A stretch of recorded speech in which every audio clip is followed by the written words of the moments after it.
mengampuni, titik. Tuhan boleh nggak saya mengampuninya besok aja, hari ini masih kesel pisan. Bijaksana nggak?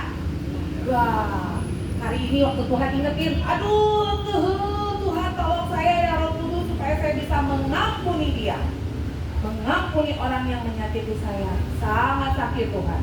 Baru dia luka-luka saya. Allah itu kasih. Kasih itu apa coba?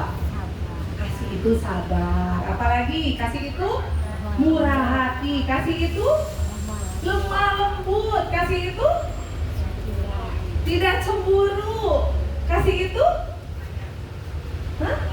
bijaksana. Kasih itu sabar, penguasaan diri.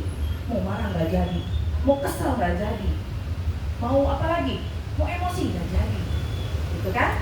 Itu penguasaan diri. Ternyata semuanya ada di dalam kasih. Waktu kita hidup bijaksana, berarti hidup di dalam kasih. Seperti kita kasih doa kehidupan. Waktu kita penuh dengan kasih, pasti hidup kita suka berdoa. Dan pasti kita punya kehidupan yang membawa berkat buat orang-orang di sekitar kita. Kalau oma-opa di sini gimana dong caranya supaya kita jadi punya hati yang bijaksana tadi di dalam hidup yang singkat ini? Satu, sama teman-temannya bisa jadi teman yang baik. Teman yang baik itu apa? Mau mengalah, ya kan? Mau mendengarkan curhat. Walaupun oma dan opa dua-duanya tekadenge, tidak mendengar, dia ngomong naon, senyum. Itu sudah jadi berkat, betul? Ya, sukacita di dalam Tuhan itu kekuatan kita, betul? Waktu kita cemberut aku mau hidup ini adalah, hidup ini anugerah. Gak ada yang belum sampai 70 tahun, ya gak? Ada yang cuma dikasih Tuhan waktunya cuma sampai baru lahir selesai. Ada yang dikasih waktu Tuhan cuma masih kecil. Ada yang sudah besar. Ada yang tadi sehat-sehat makan bakso keselak sama apa namanya? Sama tuang ayam. Enggak. Ada sakit, nggak ada apa. Kita nggak tahu rahasia Tuhan. Jadi kita pergunakan hidup yang singkat ini dengan hati yang bijaksana. Saya mau ambil keputusan hari ini. Saya tahu kok suatu saat nanti kita semua pasti akan mati. Tapi percayalah, apapun yang kita kerjakan, waktu kita kerjakan hanya untuk Tuhan, Tuhan pasti bantu kita nggak? Bantu. Siapa yang bantu kita? Roh Kudus. Roh Kudus nggak pernah tinggalin kita. Makanya dia disebut penolong, penghibur, ya kan? Kadang-kadang saya mau cerita nih, saya juga sama. Kadang-kadang kalau lagi kesel marah sama, dicibir juga sakit, bener nggak? Disakitin orang bisa sakit, saya marah gitu. Tapi saya mau belajar untuk punya hati yang bijaksana. Masuk ke kamar, walaupun di kamarnya tutup pintunya nggak tutup, gitu. Orang tahu saya marah. Tapi di kamar saya bilang, ngobrol sendiri sama Tuhan, ngobrol berdua sama Bapak. Ya, apa yang terjadi? Roh Kudus, tolong aku ya.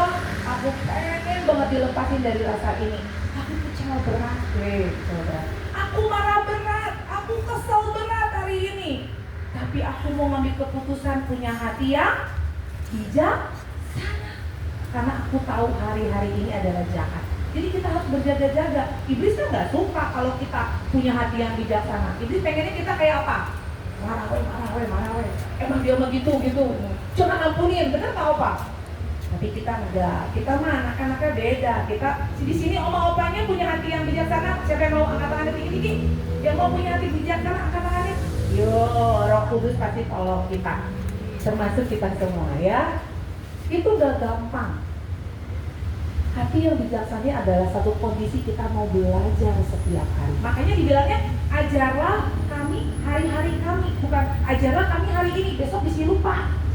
Kalau hari-hari kami berarti setiap hari kita harus punya keputusan untuk dalam hidup singkat ini punya hati yang bijaksana. Tentu biarin aja dia mah gak mau mengampuni, kita mah mau mengampuni.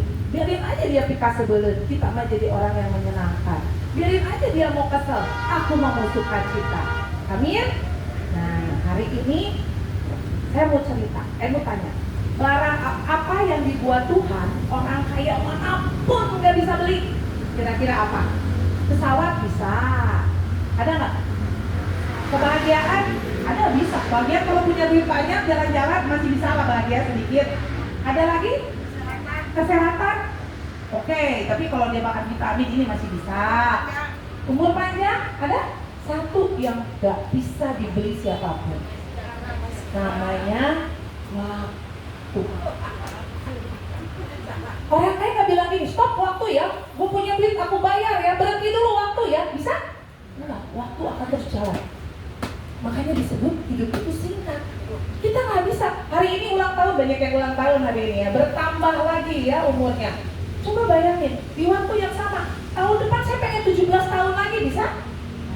Tahun depan saya gak mau, pengen 17 tahunnya terus. Gak bisa, waktu akan terus jalan. Dan waktu Tuhan panggil kita, dia nggak tanya gini, berapa rekeningnya Siti, berapa itu kan apa yang sudah kamu lakukan yang menyenangkanku. Waktu aku Tuhan gak mau balas jahat dengan jahat, waktu aku Tuhan mau mengampuni, Tuhan bilang gitu, keren kamu. Waktu aku, kamu mau setia, kamu mau jujur, kamu mau mengasihi, kamu mau mengampuni. Dan Tuhan bilang gini, selesai, pulang. Waktu pulang dikasih apa? Mahkota. Ada mahkota kebetulannya di sana di belakang, di mobil. Dikasih mahkota, dikasih jubah, lulus gitu ya, Siti lulus. Siapa yang pengen lulus? Bareng-bareng sama Tuhan Yesus. Nah, sampai garis akhir. Tuhan mau kita belajar punya hati yang bijaksana. Jangan sampai pas mau deket akhir menyimpan kemarahan. Aduh, udah nyampe, akhirnya nggak ketemu. Halo, saya di sini, kamu di sana.